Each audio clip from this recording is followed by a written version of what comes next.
Selamat pagi Pak Dani, Pak Kunjaya, dan Pak Seno. Terima kasih telah bersedia menjadi dosen penguji pada tugas akhir saya mengenai kajian properti intrinsik bintang neutron melalui Excelsius tipe 1. Perkenalkan kembali, saya Muhammad Daud dengan NIM 103170118. Pada tugas akhir ini saya dibimbing oleh Ibu Kiki. Berikut adalah garis besar bahasan yang akan saya sampaikan. Dimulai dari latar belakang dan hal yang memotivasi saya untuk mengambil topik SCBS tipe 1, diikuti dengan teknis-teknis pengerjaan tugas akhir. Bahasan yang pertama, seperti pada judul terdapat kata X-ray yang berarti sinar X. Pada akhir abad ke-20, astronom mulai melakukan pengamatan pada daerah sinar X. Tentu terdapat kelebihan dan kekurangan dibandingkan daerah panjang gelombang lainnya. Kelebihannya dapat diidentifikasi lebih mudah beberapa jenis objek. Untuk kekurangannya disebabkan oleh atmosfer bumi. Pada gambar di kiri diperlihatkan sifat transparansi atmosfer bumi terhadap gelombang elektromagnetik. Semboye menyatakan log dari fraksi atmosfer yang semakin kecil seiring penambahan ketinggian. Hal ini bersesuaian dengan ketinggian dari permukaan bumi. Untuk sumbu X-nya dinyatakan oleh energi dan frekuensi yang bersesuaian dengan energi tersebut. Daerah sinar X ditunjukkan pada kotak dengan garis hitam. Daerah sinar X ini yang berada pada kotak berwarna hitam ini memiliki rentang energi dari 0,1 kilo elektron volt hingga 100 kilo elektron volt. Pada daerah ini terdapat bagian biru dan bagian putih. Bagian biru menunjukkan daerah yang tidak dapat terdeteksi foton sinar X di situ. Untuk bagian putih terjadi sebaliknya. Dapat dilihat bahwa untuk mendeteksi foton sinar X tidak dapat dilakukan dari permukaan bumi. Sehingga untuk mengatasinya, detektor sinar X pada umumnya ditempatkan pada wahana antariksa yang mengorbit di atas atmosfer bumi. Nah, telah disebutkan sebelumnya, terdapat jenis objek yang lebih mudah diidentifikasi pada daerah sinar X. Nah, objek ini salah satunya adalah sistem bintang ganda. Pada daerah sinar X terdapat dua jenis sistem bintang ganda, yakni Lomas X-ray binary atau sistem bintang ganda pemancar sinar X bermassa rendah dan high mass X-ray binary atau sistem bintang ganda pemancar sinar X bermassa besar. Selanjutnya, Lomas X-ray binary akan saya sebut sebagai LMXB, dan untuk high mass X-ray binary akan saya sebut sebagai HMXB. Kedua sistem ini terdiri dari satu bintang pasangan yang masih menjalani evolusinya dan satu objek kompak berupa bintang neutron atau lubang hitam. Hal mendasar yang membedakan kedua sistem ini adalah massa dari bintang pasangan. Pada LMXB, massa bintang pasangan memiliki nilai kurang dari 1 massa matahari, sedangkan untuk HMXB, massa bintang pasangannya memiliki nilai lebih dari 10 massa matahari. Hal ini setidaknya berkontribusi pada mekanisme transfer massa yang terjadi. Mekanisme transfer massa sangat penting sebagai cikal bakal dibangkitkannya energi pada daerah sinar X.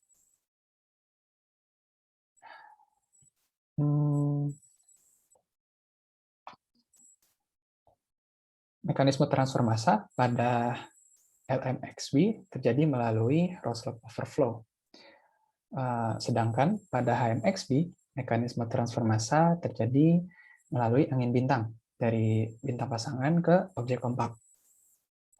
Namun tidak menutup kemungkinan ketika ukuran dari bintang pasangan ini melebihi ukuran Roslow, maka akan terjadi Roslow overflow. Pada tugas akhir ini, pembahasan akan difokuskan pada LMXP bintang neutron. LMXP bintang neutron tersebar di daerah belut galaksi dan gugus bola. Hal ini mengindikasikan bintang anggota dari LMXP bintang neutron merupakan jenis bintang red type. Jika ditinjau, bintang pasangan, objek kompak, dan materi di selubung bintang pasangan ini sebagai kasus permasalahan tiga benda terbatas, maka akan didapatkan daerah-daerah di sekitar sistem yang memiliki nilai potensial yang sama, atau daerah ekipotensial. Nah, daerah ekipotensial yang mencakup titik L1 disebut juga sebagai Roslow. Ketika bintang pasangan menjalani evolusi dan ukuran yang melebihi dari ukuran Roslow, maka selubung terluar dari bintang pasangan yang melebihi Roslow akan menuju titik L1. Selanjutnya menyeberang ke daerah potensial dari objek kompak.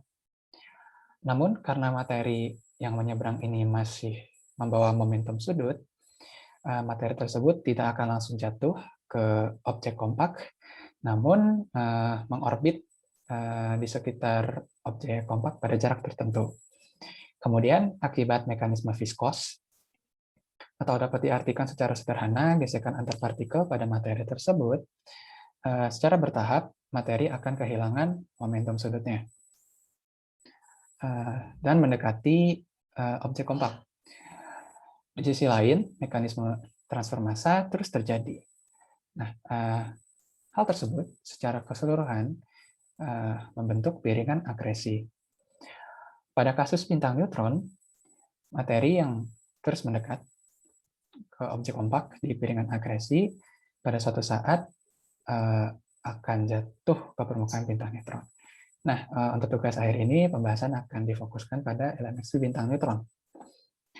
Menurut pekerjaan Galloway et al. Tahun 2020, telah teridentifikasi 115 LMXP bintang neutron di galaksi Bima Sakti. Lalu bagaimana membedakan LMXP bintang neutron dengan LMXP black hole? Salah satu hal yang dapat digunakan untuk membedakan kedua sistem adalah X-ray burst tipe 1 yang hanya terjadi pada LMXP bintang neutron.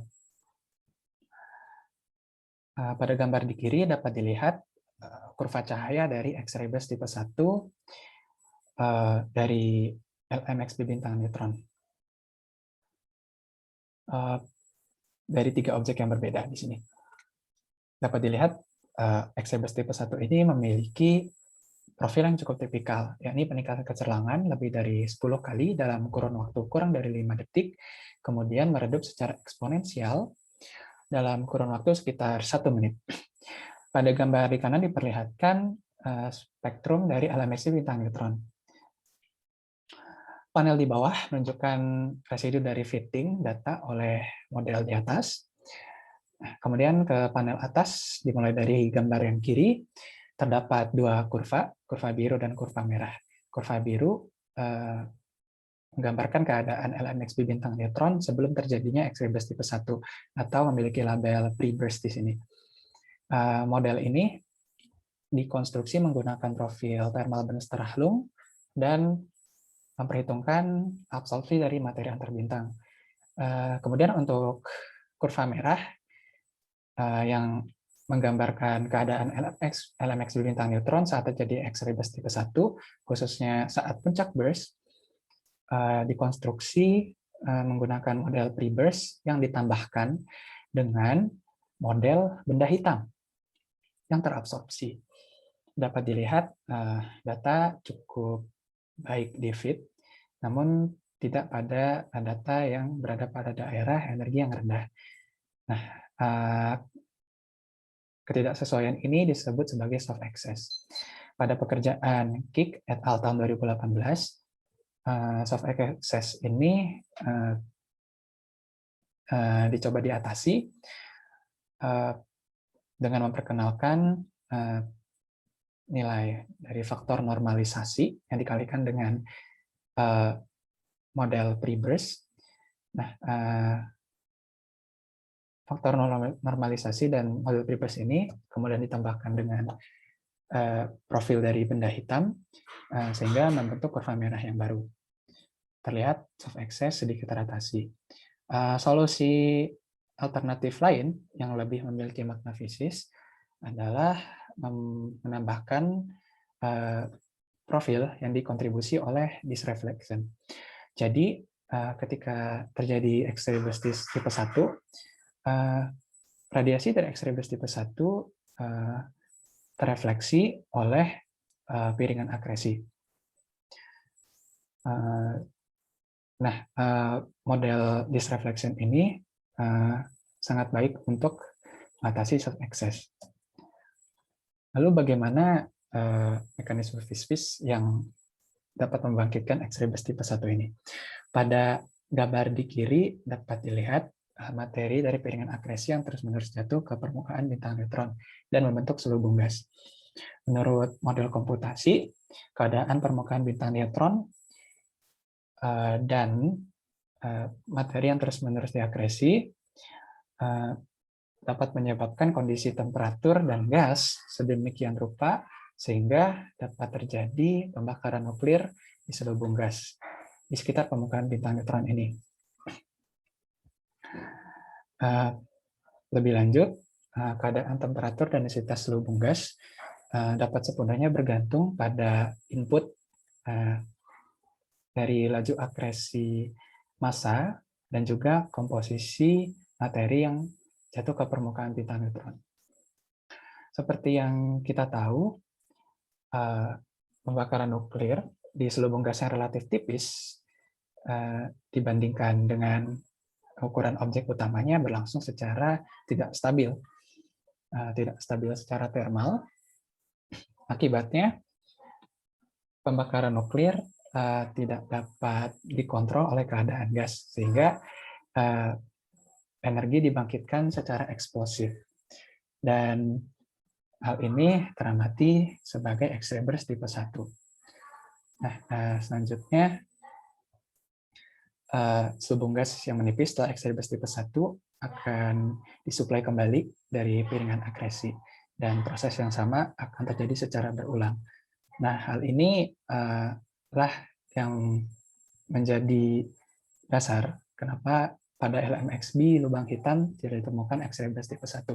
Karena LMXB lubang hitam, khususnya objek lubang hitamnya tidak memiliki permukaan.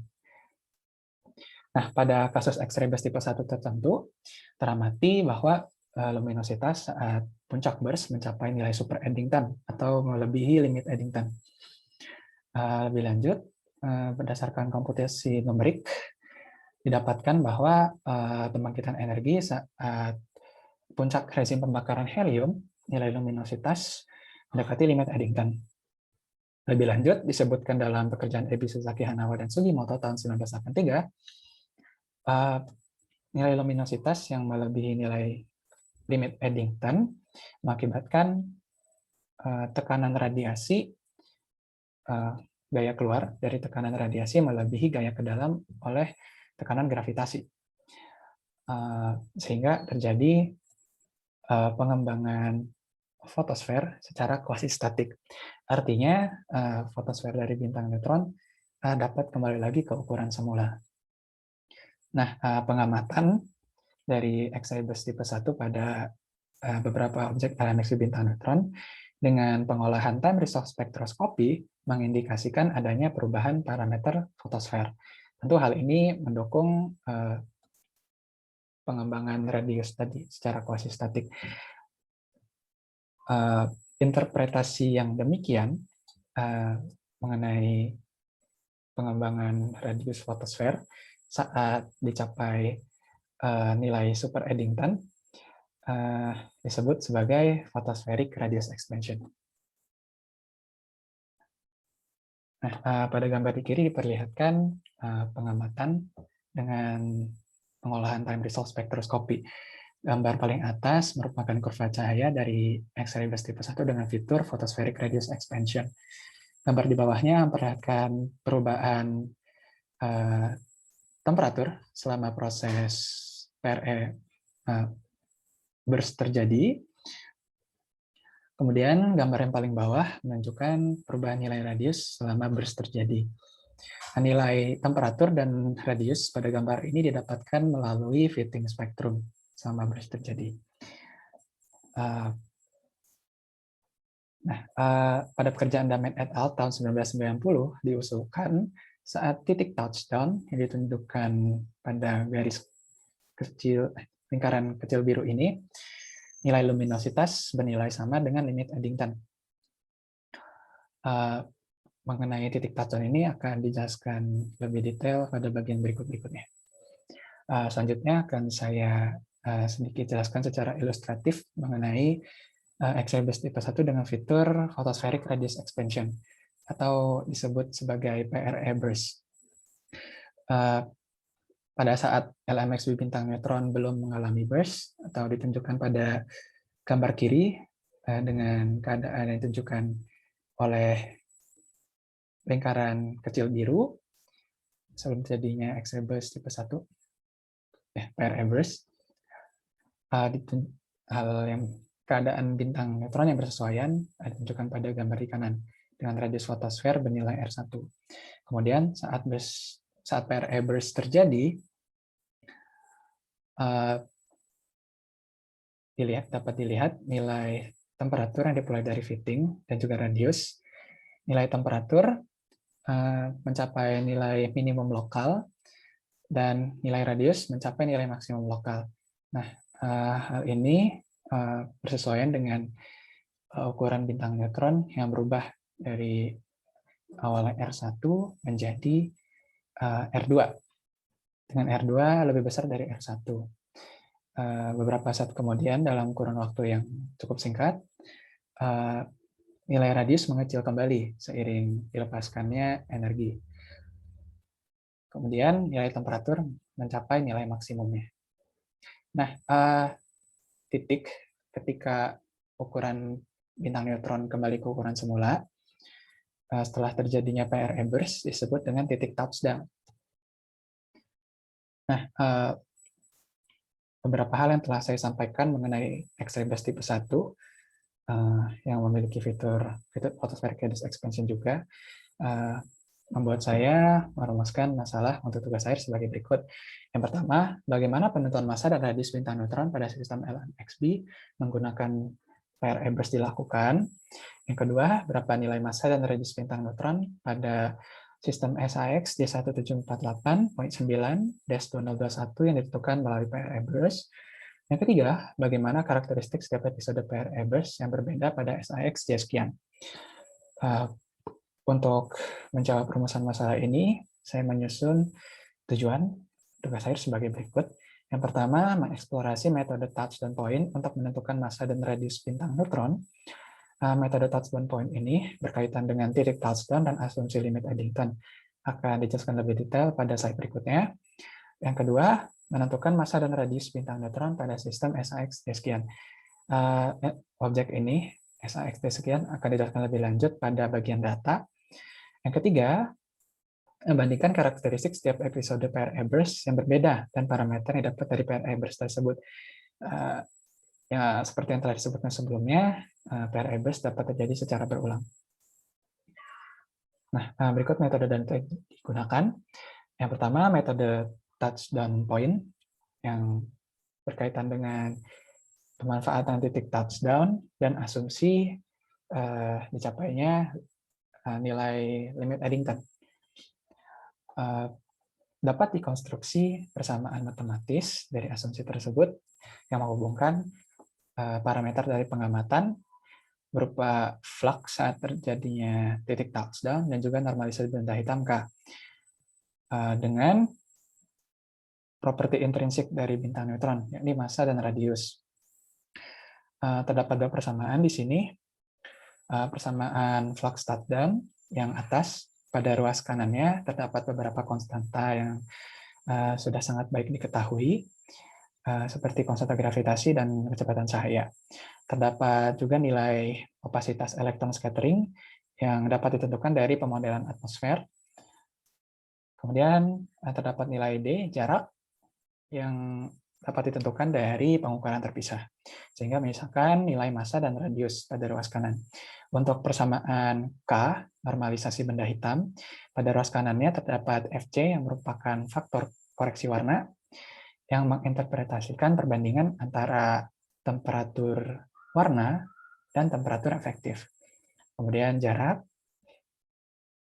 dan juga konstanta lainnya. Sehingga hanya tidak diketahui pada ruas kanan massa dan radius. Nah, terdapat dua persamaan dan dua variabel yang tidak diketahui, sehingga pada prinsipnya massa dan radius dari bintang neutron dapat ditentukan. Nah, pada umumnya penentuan massa dan radius dengan metode touchstone point dilakukan dengan pendekatan relativistik. Persamaannya ditunjukkan di atas.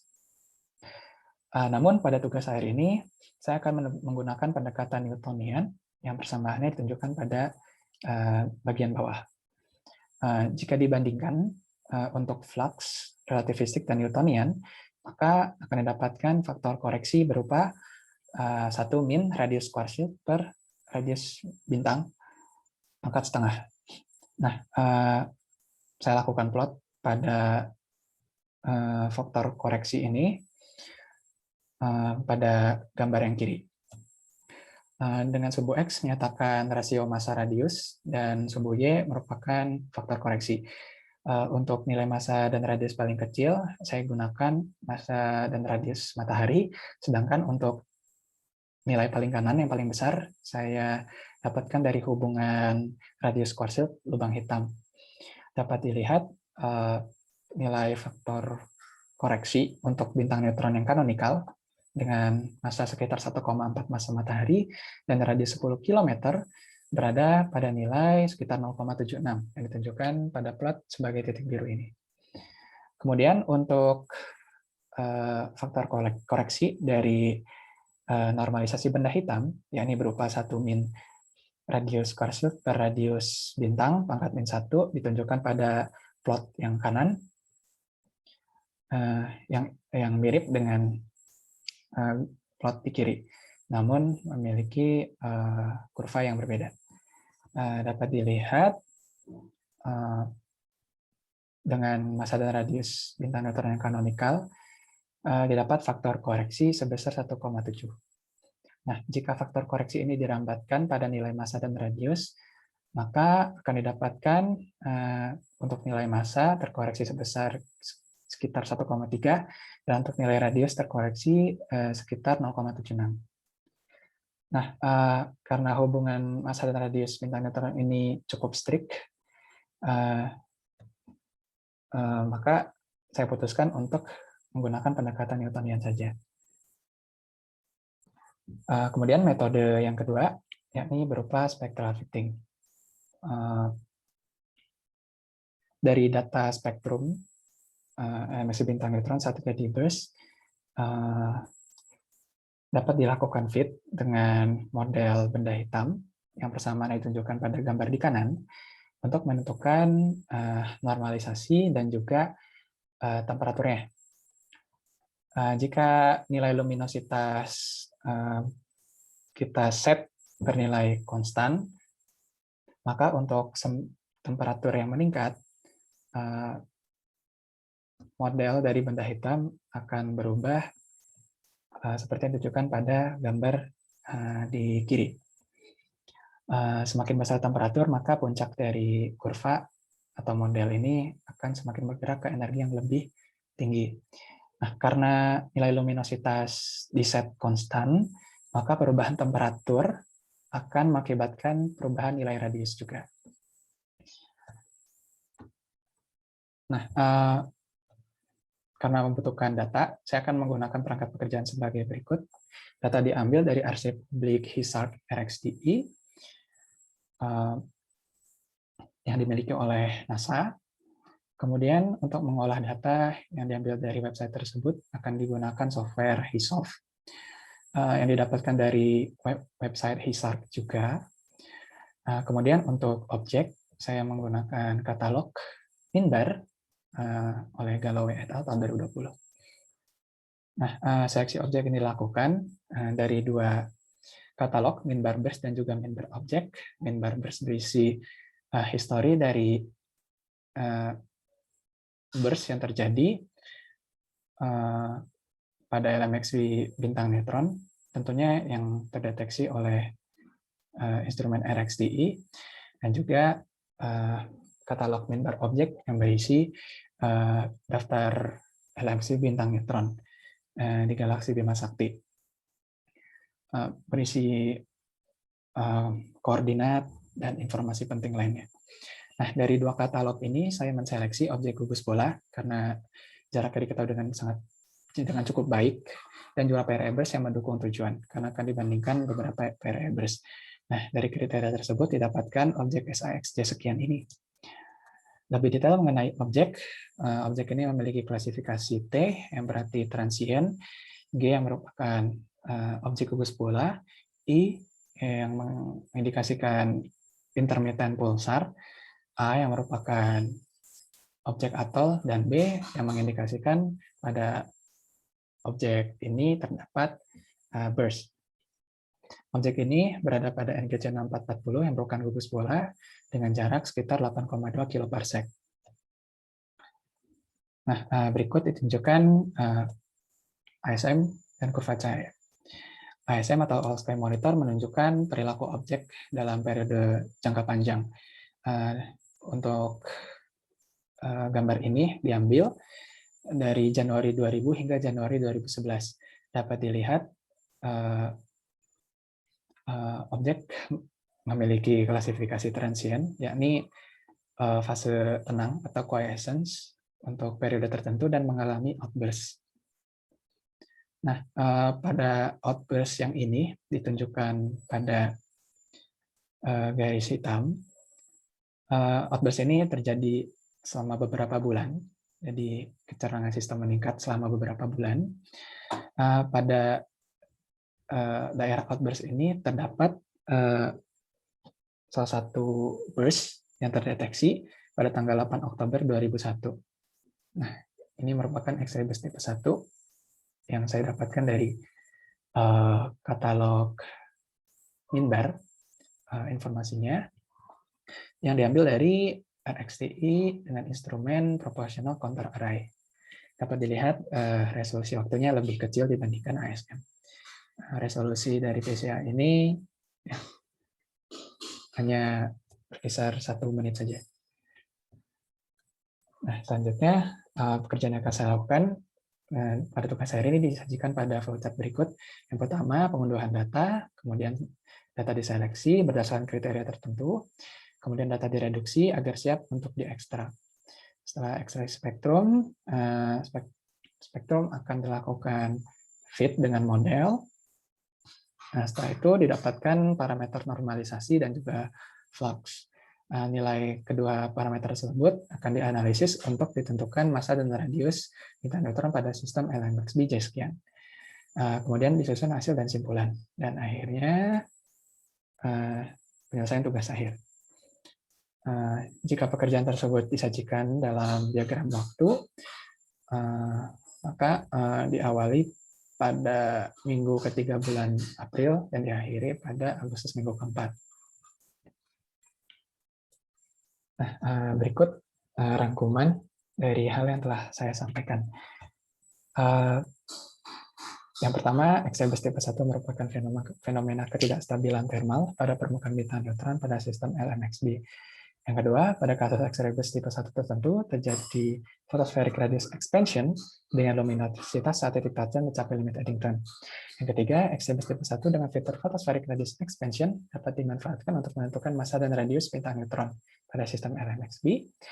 Yang terakhir, pada tugas akhir ini digunakan data dari instrumen RXTI, misi RXTI dengan instrumen proportional counter array untuk menganalisis variables pada objek SAXJ sekian. Ya, mungkin itu saja yang dapat saya sampaikan.